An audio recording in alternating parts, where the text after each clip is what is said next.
La mission que je viens de faire au Brésil, bien sûr, se place dans un contexte différent par rapport à une précédente mission qui était en 2011. C'était le Brésil en pleine gloire, en pleine ascension. Là, le Brésil, effectivement, a des problèmes politiques et aussi des problèmes économiques qui sont liés. Donc, il y a une sorte de crise au Brésil. Mais en même temps, au-delà de ça, je pense que les capacités de rebond du pays sont très grandes et qu'il faut distinguer ce qui est conjoncturel de ce qui est structurel. Le Brésil ne va pas revenir à ce qu'il était il y a 20 ans.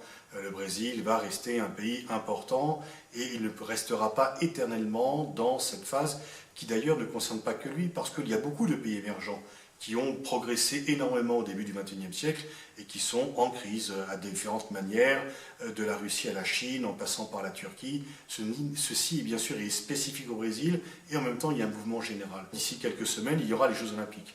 Et là, je suis un petit peu surpris de l'alarmisme de certains commentaires. Avant la Coupe du Monde, il y avait déjà aussi beaucoup de titres, de médias alarmistes disant que le pays serait à feu et à sang et qu'il ne fallait surtout pas aller assister à la Coupe du Monde au Brésil. Tout s'est bien passé, tous les étrangers qui sont venus ont été très bien reçus.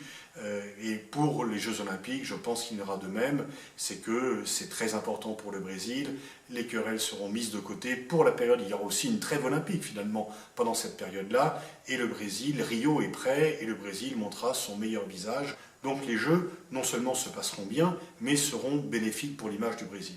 Si on revient un petit peu en arrière sur la manière dont le Brésil a porté la candidature de Rio pour les Jeux Olympiques, est-ce que vous pensez qu'il y a des bonnes pratiques pour la France porter la candidature de Paris pour les JO 2024 ? Je pense que la notion d'héritage, en quoi les Jeux peuvent transformer une ville de façon positive, est importante. Et le dossier de Paris insiste.